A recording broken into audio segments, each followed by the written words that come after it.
Hey, what's up, everybody? Welcome back to Coach Johnson's YouTube channel, where we talk about the power raid, the air raid, and spread offenses. Today, since we are getting closer and closer to a lot of us, especially here in North Carolina, getting into spring ball. And one of the things is, after going through a bunch of the clinic season, where everybody's like, hey, here's something to add, or here's something how to do this. One thing that I've noticed is that not a lot of people talk about like some mistakes that they've made or different presentations on like what to avoid when doing something. So one of the things that we're going to talk about today, as you see the presentation, is going to be 3 common mistakes to avoid when installing an offense. I've made some of these mistakes different places because obviously I'm not perfect. I'm sure everybody else can agree. But then one of the things that I want to see how this one does and see if I get any questions, I want to talk then about what happens when you take over a whole new or go to a whole new school, a whole new offense. And because then there's a little bit more, we can deep dive even more into mistakes that you can make. There is my Twitter. Please DM me, hit me up if you have any questions off of this presentation. And once again, guys, hey, please, share this with anybody. I'm an open book. I like to share anything. I don't have any secrets. Anything I've done, I've begged, borrowed, and stolen, and have applied it into how we do things and mixed it up a little bit. So I'm definitely, if I don't have the answers, I know people to send you to get the answers that you would like. But let's kind of deep dive into some of the common mistakes that you can make. These are 3 big ones that I've either when talking with anybody, if they've asked me for analysis or evaluation or something that I've done, these are the ones that come up the most. So the first one is kind of from an organizational standpoint and especially whenever you're taking over a new school, or just with your guys in general, is don't ever assume that your guys have football IQ. Okay, they go on, and when they play Madden or college football, they're going to YouTube and trying to find out the 4-vert cheat. They're trying to just find ways to, the glitches in the game to be the best, which I appreciate them trying to be the best and being competitive, but they don't understand the game like we do as coaches. And so we have to understand that. And so then the big one is, first, you got to make sure that they know how much you care about them and love them. But then the next one is you got to be able to be a teacher. And all of us hear from our admin is that coaching is, another step of being in the classroom, of being a teacher. So that's what they see as coaches. So let's really show them how good of a teacher we are, and something that we could probably go in circles around what they do. So always start off with the basics. I will tell you that this was the biggest downfall that I just had when I took over Green Hope, is I just assumed a certain amount of IQ based on where I've been, based on, hey, it's a 4A, it's a really smart school and all that. Don't ever assume, because assumptions get you in the wrong places most of the time. So one of the things I will tell you to always do is, no matter if it is January when you take over, and you're starting your off-season stuff, or if you're getting that job late in May like I did at Green Hope, is make sure that you have your program's terminology set in place. And then also have your diagrams and your explanations, which I'll show you our huddle. And you don't have to have everything in on your huddle presentation, because one thing that we have learned is it's good for the guys to take notes. Between the 2 or 3 different schools the past couple turnovers, is I've learned that when we have had the kids write it down, that now is applying a little bit more knowledge. So make sure you have your terminology and your diagrams and your explanations ready to go. And diagram can literally just be the diagram of why stick, and then you make them write it out. And I know that there's a bunch of workbooks and people do that, and like when you install in college, you get it all printed out for you. But the one biggest thing that even with me is, when I'm now seeing it and then hearing it and now writing it down, I've learned that makes me apply it so much quicker, and maybe the way that I write it will help me when I go back and study it. So make sure that's the biggest one. Then when it comes down to it, is every coach, everybody, you call Curl Flat, Hank, Blue Diamond. I mean, who knows what anybody's calling it in their playbook, okay? You need to make sure that the kids understand the terminology that's being used now. And so one of the things that we've done really well with our offense is we keep it to where if they search it on Google, okay, if they play NCAA, they play Madden, they're going to run the play the same name of what it is there. And so we've learned that has been huge. And so that was one of the things I think saved us this year, was being able that the kids knew what it was. It was just then the execution and work on the skills and all that. But then it also going into that is they need to understand what a route, like if you're saying stick, what does stick mean to them? what does it mean to you, and then making sure they understand what you now mean, okay? And then teach them the game. That was one thing that we learned was they didn't know the dimensions of the field. They didn't know what the hashes, numbers meant. Okay, just nothing was consistent, and everybody had their own thoughts. So it's the best thing to do, and this is what we spent. I would say coming back from Thanksgiving break until Christmas, we as a coaching staff sat down in our meeting room with the guys. Here's what the numbers, hashes are. Here's the dimensions of a football field. Here's how big the end zone is. Here's when a field goal. Here's how what it means FIB. All this terminology, and you got to sit there, and now everybody in that room is on the same page. All right, and you're teaching them the game out of your lenses. All right, because that's going to be your program, and that's going to help the kids so much more because now everybody's on the same page. Everybody just heard the same terminology, the same definition, the same diagram, all of that. Now everybody's on the same page. All right, so then take it a little bit further of teaching them in the game. You got to teach them how to study and to learn the game. All right, whether it's your diagrams, your film, all of that. All right, you have got to make sure that they understand how to watch film. What are they looking for when you're talking about squeezing, when you're talking about a pinch, when you're talking about scrape exchange? They don't know what that stuff is. We have had amazing coaches that have all taught us, all right, what all that stuff means. Don't assume that they've had the same, all right? And so you got to make sure that when you're explaining it, if they don't raise their hand, make sure, because that means that they are probably confused if they're scared of even asking that question because they don't want to ask in front of their peers.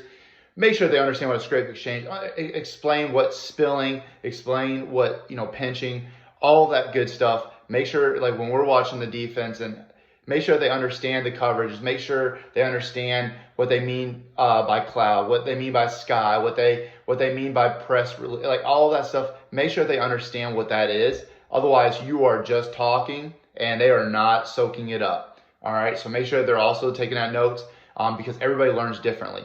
And if you can apply all the three different ways that people, between audio, the visual, the application, all right, it's going to help them so much more. Okay. Then the biggest one is once you realize that you've gone through everything, what are they understanding and what are you comfortable in teaching them and coaching them up to do, and find that happy medium. All right. Do not try to put a round object in a square hole. I got a huge master class in that this past year because it was May when I took over. We had to get 3 or 4 days of extra time right to the county because of being a late hire, of being able to extend our spring ball. I was the only coach out there. Didn't get our coaches till mid-June. Those all sound excuses, but it was reality. And I did not set those expectations, and I did not do a very good of evaluating because I just wanted to go in there and bring a bunch of energy and all that good stuff. And I failed at that big part of evaluating what they knew and explaining to them what I meant because I just wanted to get there in there and just get that ball rolling. All right. So I failed at that. And that's why I'm trying to tell you right now, don't do that. Okay. Figure out what they know. Okay. And then what can they do inside of your program, inside your offense, your defense, whatever, and find that happy medium that you guys can come to and get a bunch of reps at that and be really good at something instead of okay at a bunch of different things or a bunch of confusion and everything looks a mess. So that's the first one. Do not assume your guys' football IQ. Start with the basics, break it down, go vanilla, and boom, here it is from ground zero. From here on out, this is what this means. This is what we need you to understand, and here's how we apply that. Okay, number 2. All right, do not skip the steps of the install process. Trust the process. I am big into this. All right, I learned from amazing guy, Coach Metzger. Okay, when we started first day ever with as coaches, players, we were on that whiteboard and we were going through the splits of the O-line. Everybody was learning it. Everybody was learning what the name of the positions were. Here's the formations. Here's what their job is. We started off on a whiteboard so that everybody in that meeting room, boom, everybody knew what we were doing when we're running veer to the right, what that left tackle's job was, what the running back's jobs were, the tracks, all that. Everybody knew it. Okay. That, I'm telling you right now, when we just took over, probably one of the smartest schools in the entire state. not realizing, hey, this is how they're learning academically, is in an academic setting, getting on that whiteboard. I screwed up badly. Okay. Yes, did we do that? We did that for about 10, 15 minutes every day before we went out to practice, and we only got 8 of those. That's not enough time. Okay. 10, 15 minutes, I guarantee my line coach can get up there and just talking pass pro and alignment and all that and that. Make sure that through that time that you got, make sure you're getting up there with the whiteboard, especially when this is all brand new. When we're going from the single wing to the power rate, it was a completely different offensive system. And just getting up there and drawing up stick does not mean that they understand what a mandatory outside release. It doesn't. They don't understand what the 5-6 yard stick, what that means, how to turn in, turn out. Get up there and draw. And I know that it could be just like watching paint dry, but you will thank me when you get that first step. That is where we and I'm going to say mostly me, I failed at that with our guys, because then when we went to the summer, we didn't get on the whiteboard. We were outside just thinking, oh, okay, we did that. We're going to go with our athletes and they're going to go do it. No, it didn't work. We were way behind. I mean, we were in July and still could not run basic stuff because we skipped that process of a whiteboard and then having the visual guides and the playbook. All right, and didn't make them take any notes. We messed up. We did not get them in the classroom and make them students of the game. I messed up. I'll say that. All right, so that was my biggest one. So we could probably take a lot of what happened this past year on that we skipped that step and we did what because we did that in Northwood. We've done that at South Iredell. We were on that whiteboard. We spent plenty of time and we got it done. All right. So that was definitely on me. Okay. So like I said, make sure. So right here, you can see as this visual. All right. This is how our installs are. We have our formations, and then I cropped some of it because it didn't want everything. Okay. We have formations. We have our motions. All right. And then we have all of our stuff in alphabetical order of like our buck sweep, our counter, our power, got 4 verts, we got our mesh. All right, so that's our install. They understand that's their family and that's their concept. And that's one of the things that step 3 is going to be is don't install plays and split and explain and understand concepts and families. All right, so here's what ours looks like. So this is, and then when you were clicking on mesh, you would get the most basic version of mesh. All right, and what we do is it's the diagram, because then we expect them to take the notes. All right, so they know that they have this on their phone. So then they get their notebook. All right, they're writing out what X and Z, they got the outs, okay? They know that H, who's on the left, is always going to set it, and Y is going to come underneath, and then it's going to be always in front of the linebacker, all right, unless they're creeping up.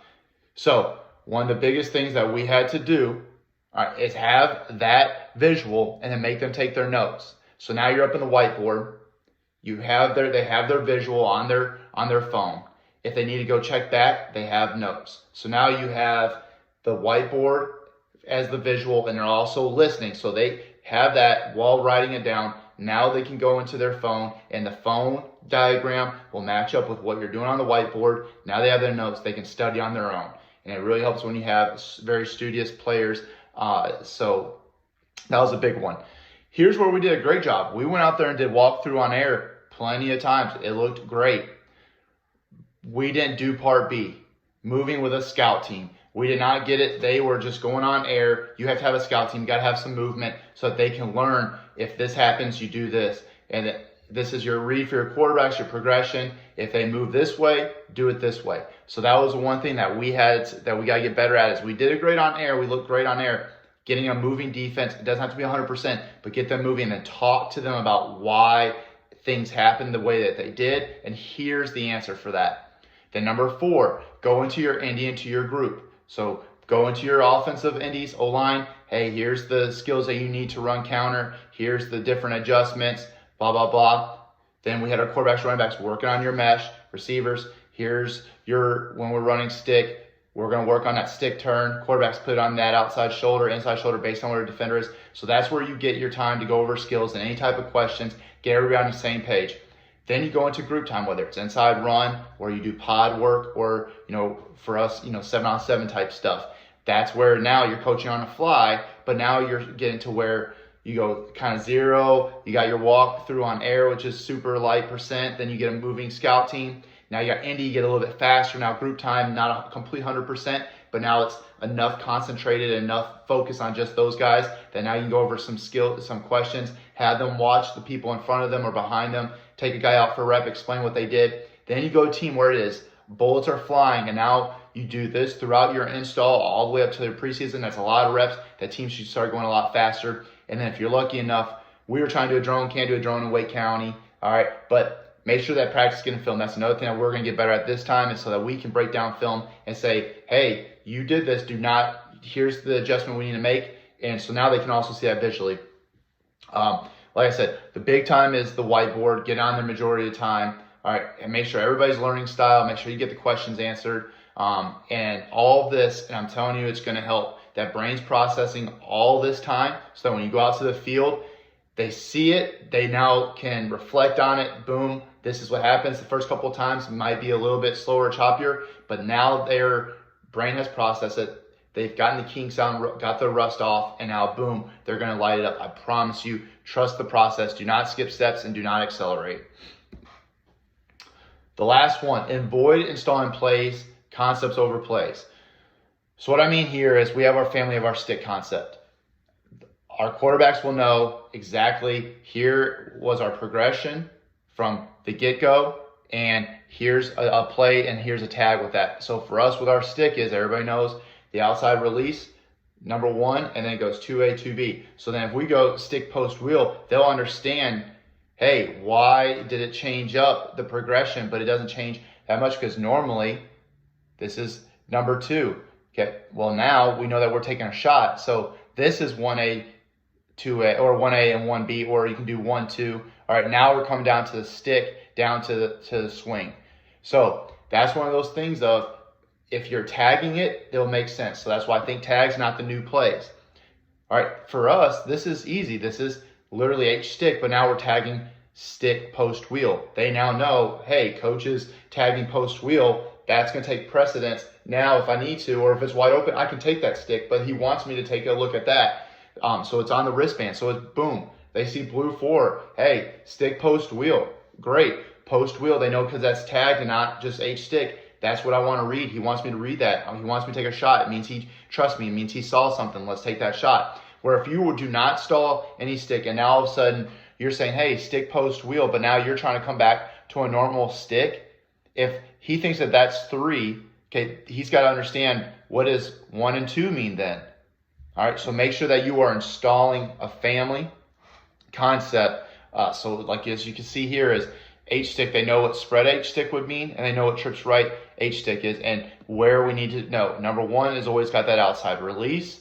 All right, number 2, whether it is in spread or trips, depending on who is over there. If it's in spread, that means the running back is getting that flat route. If we're in trips, that means that the Y is getting that flat route. So then H always knows that he's got the stick. Same thing when we go Y stick now. So we're in trips. He's got the stick. He knows he's got the flat variation. Number 1, nothing changes. If we're in spread, it's probably on the other side, or spread, he's over here. He's going to have a different route, but Y knows that he's got the stick. Our running back knows that he's got the flat, and that's how we teach these guys. And it was one of the concepts that probably ran about 99% right, and if it wasn't, it was probably on the backside, and probably was on me with an explanation of what we're running on the backside. So that's how easy it is for if you want to add a tag or a shot play off of your basic stuff. If you install your concept from the get-go, and everybody knows how that play works and what the rules are of what the play is trying to do, like when we teach them stick, it is a high-low triangle read. 1, 2, 3. So who's going to be in 1, who's going to be in 2, who's going to be in 3. So that's how we taught those guys as quarterbacks. This is your progression. Receivers, this is how we're teaching. line, hey, it's quick game. Here's how we're going to do our pass pro, whether it's going to be full slide, whether it's going to be manned up. So everybody knows what it all takes, all 11 parts, to what it makes to make that play work correctly and what their job is inside of that. This has less chance of confusing and less thinking. If you're just saying stick post wheel, just go run stick, if they don't know what that means, or if you're tagging everything, H stick, Y wheel, Z post, is he reading like a book from left to right? Because then he's going to do his pre-snap all the way over there. Well, this is a quick game. He doesn't have time to make a full field read at the snap of the ball. So it's one of those things of teaching the concept, not just plays. You can later teach a play off of a concept. That makes it so much better. That's why I said I already hit it, is think tags, not new plays.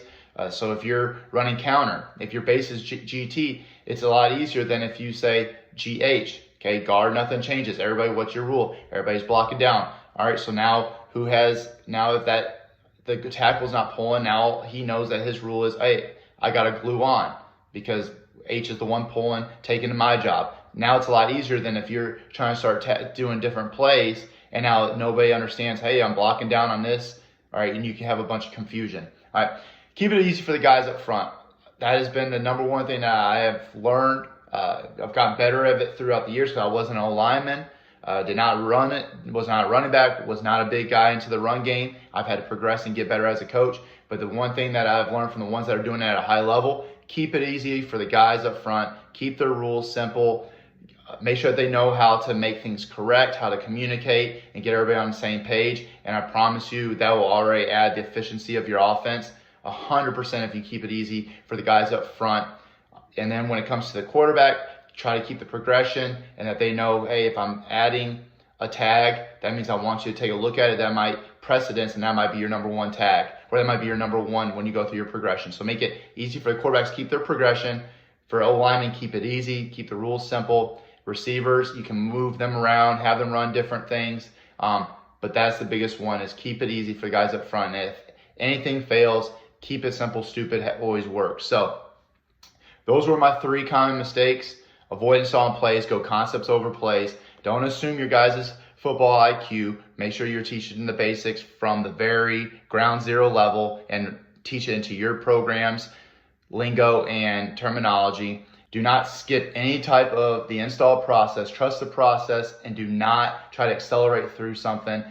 Being bored is great. It means that you've gotten really good at something, and just continue to get reps, and you're going to see the benefit of that. So those are those 3 common mistakes.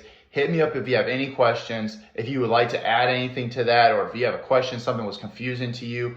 I also have a video that I'm going to share down below, and also have it pop up. Take a look at it. It is a couple of the videos that I've done about what it looks like to do installs. And if you need any help with that, whether it's organizing your huddle, whether it's your game planning sheet, whether it's your install schedule, please hit me up.